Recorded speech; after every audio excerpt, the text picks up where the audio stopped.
Alright, what's up gamers? It's Gucci here once again, and now I'm gonna talk about what things I'm gonna do differently for this league, Harvest League.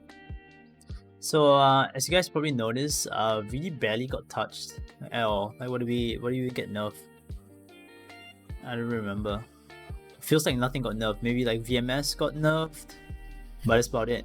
So this video here is I'm not trying to tell you what exactly to do. I'm trying to show you the options that I'm considering, you know, and the way I'm making my decisions when it comes to these options, right? Because there's a lot of things you can do with the many options we have, and it all depends on like what your gear is, what you want to do, what you want to prioritize, just like that. So let's begin. So the tree changed a bit. You know, I'm probably not gonna go for Soul of Steel anymore because they lost the fizz reduction, right?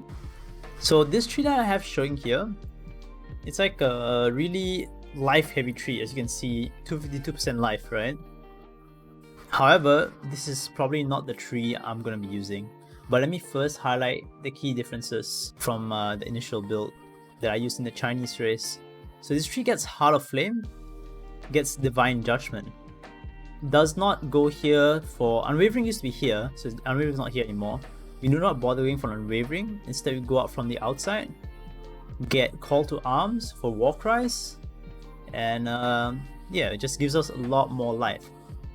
Now, I will not be going this tree though, but it is a good option if you are struggling on life gear and you're on hardcore and you really want to bump up your life pool. And this is not a bad tree for it, alright? Well, I will link this POB in the video descriptions below, so don't worry about that. Now, the tree I'm probably gonna go is like a slightly modified version of Ventura's tree here, which he shared it with me. Now, the difference with this tree is that we ditched the Moral Life, which turned out to be... Is my nose still here? No, it's not. It turned out to be not that efficient life. And instead, what we've done is we've gone for jewel sockets here, here, and we've picked up the small life nodes. And not just that, we've also picked up endurance charges here and here. Now, you might have been wondering why we take Call to Arms. Now, in Harvest League, let me pull up the patch notes. Here we go. Enduring Cry. Taunt stuff, yeah, burst of life regen. Now grants 1 endurance charge per 5 power with minimum of 1. So you always get at least 1, remember that. Now, per endurance charge, you get 2% fizz damage reduction. From the buff, that is. Now, this is basically gonna make up for the loss in what's it called? Soul of Steel, where we lost the fizz reduction from that. So that's why we're speccing to the endurance charges, and that's why we're speccing to Call to Arms. Now another option for War Cries and Call to Arms is Abyssal Cry, which is now known as Infernal Cry. So you see the key thing here is that it makes mobs more vulnerable to fire damage, and it causes them to explode when they die for 8% of their monster's maximum life. I'm pretty sure this is higher than Impulsor. So, you know, this is really strong.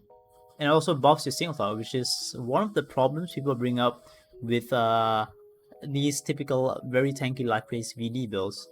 So, it's up to you on whether you run Enduring or Abyssal. If you're running Abyssal Cry, probably don't care about these endurance charges. Maybe get a bit more War Cry cooldown recovery, stuff like that. So, I'm probably gonna play this tree, but now let me share with you guys what I'm gonna do while I'm leveling, right? So I'm not gonna path here initially.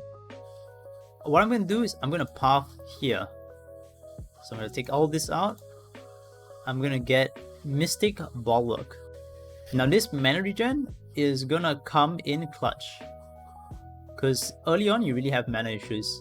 So you really want to get this to try to get your mana regen a bit higher. Now, because you take Mystic Bulwark, if you notice, our spell block is like pretty high now, and with Glancing Blows, it's like way over. Let me see, do I have a spellbook shield? I do not here. So even without a spellbook shield, you're already over, right? So what you're gonna do, what I'm gonna do, I'll just drop this and maybe, at most, take this to cap our spell block. So I'll save a point here by going from the right hand side to save a block node. To save 1 point. Now, of course, once my mana regen fixes itself, I'm probably gonna spec into this, spec out of this, and spec my tree through Firewalker. But of course, you just gotta play around with your mana regen, right? I predict it to be like a problem that's gonna last for a long time. In any case, the next thing that I'm gonna do that is like dependent on gear, right? The moment I get a shield with this suffix right here, if I can find it, chance to block spell damage. Let's see, 12, right? Once I get a shield like this, bam, this is not really required anymore. Because 37 multiplied by 2 is 74, which means just 1 off. So we don't really have to spend 4 points to get capped spell block. If we really want to get capped spell block, we just spend 1 point here instead. And we've got our capped spell block. So you see, I'm going to adjust to what gear I have. And if I get the shield, I'm going to get out, spec out of Arcane Guarding, and just spend a point here, save more points. Now where am I going to put these points? I'm going to put it here, into Escalation, for some Warcry CDR and like damage. All this stuff is good, especially if you're using Enduring Cry. Now, so this tree is alright. So this is the no cluster jewel tree. Now let me share. Oh, I don't believe it's here. But Steel has a tree, which I'll also link this POB, where he goes for 1 cluster jewel. And here's where I will kind of disagree what he's doing. If I am to use a cluster jewel, I will always only go for a cluster jewel when I can get ailment immunity on it. Now, Steel is using 4 tiles here in his POB. I don't agree with that. I think that getting these jewels, getting this setup, is probably going to be too much of a hassle. Like, they've made it harder to roll the 2 jewel sockets, and to hit 3 other mods, it's going to be a real nightmare. And then you're going to roll mediums, and on top of that, smalls. It's way too much effort. So what I would do is I would go to the cluster jewel. This is now 1.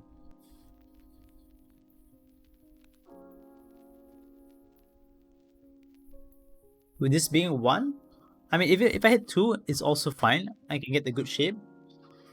But 1 is a lot easier to hit. Now, what is the 1 cluster jewel that I'll be using here? It will be something to give me ailment immunity. And it's not gonna be Flexible Sentry.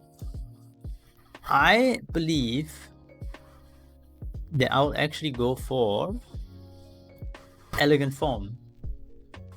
Now, it's 30%, Gucci. How are you gonna get the remaining 70, you might ask? We're gonna employ a method similar to what we did in the China race. Alright, so look at the status garb right here.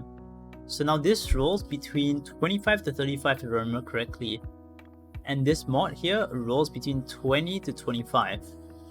Now, this mod also can roll on helms for 20 to 25 as well. So with the 30 from the jewel, where was the jewel?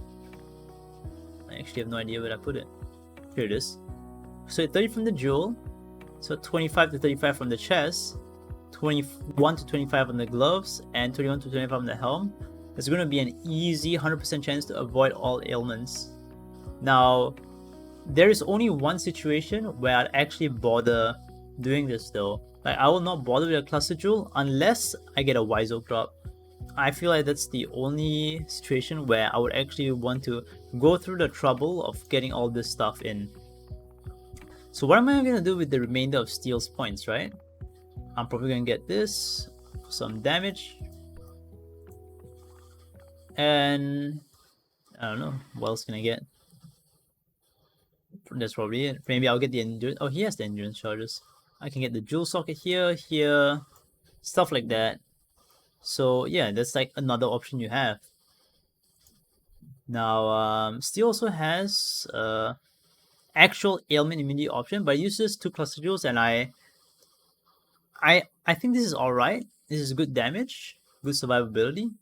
But in a ladder push, I think what this means is way too much looting, and that's not something I'm comfortable with. I'm really bad at looting, really unlucky with crafting. I just want to avoid that. I just want to get the gear I need and just blast. Now, I think that's it for the POBs. So I'm just going to go back again. So if you want the POB that I would be doing, it would probably be this one, with dropping this for this eventually. I'll link in the chat. That's the bit. I'll probably label it like the POB I'm using. Alright, now that's all for the tree. Now we got a news post today about seeds. Now I'm just gonna quickly glance over what you guys should try to be like looking out for while you're leveling. So I'm gonna skip this. You could probably read it yourself. I haven't even read it, to be honest, but I'll read it later. I just want to get this content out real quick. So for the seeds, tier 1 seeds, wild seeds, wild Ursuling seed, caster. Very good. See, this is basically an alchemy. This is a chaos. This is like a null plus a slam with more likely to hit caster. This is an exalt. This is an exalt. You know, all good stuff. You really want to be picking up these seeds while you're leveling. Now this one, the wild Hellion seed, probably ignore it. Like, I think most of them, you maybe ignore is too harsh, but you don't really need to be too worried about them, right? Now, this is just socket stuff, could be kind of cool. Now here, fire modifier.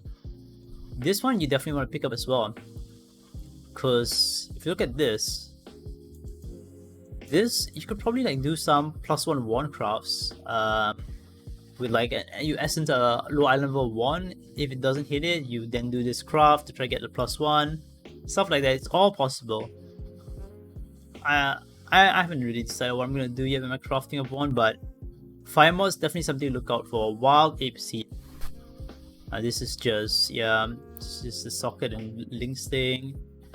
Tier 2 seeds onwards. I mean, this is good for like resistance to swap resistance around. It's cool, but I don't really want to go too much into it because it doesn't really it affects all builds and not just VD. Now there's something else I want to bring up. Yes, this one, Vivid Weather Seed, reveals a random life modifier crafting effect. Now this is really going to be really good for leveling. So what you're going to do is, if you get this seed, probably want to use it on like a 2-stone ring to guarantee a life modifier, so you can get flat on life. And and then if it has an open suffix, you just craft res, and that's gonna be a ring you can use all the way to Blood Aqueduct. So same like, and the rest of them, it's like like they're cool stuff, but they don't really stand out to me as VD. Like, and this is lightning, chaos modifier, crit. Yeah, so as I said, what you're gonna look out for, like first impressions. I might be wrong, I might realize more stuff later on, but what you're gonna look out for is the Vivid Weather Seed, Wild Ape Seed. There you go, that took me a while. And Wild Ursuling Seed. And yeah, I think that's all I want to talk about today. This is kind of an impromptu video. I'm not gonna do much edits on this because I just picked up editing and I'm like really slow at that shit. So I hope you guys forgive me. But I'll link the trees in the comments below. I'll link it with all these like things that I messed around with. Steel's Budget, Warcry. This is I was making a joke on stream, right? I'm not trying to bully this. And this, yeah. I'll link all this stuff in the descriptions, and yeah, I hope you guys have a nice day and all the best in League Start.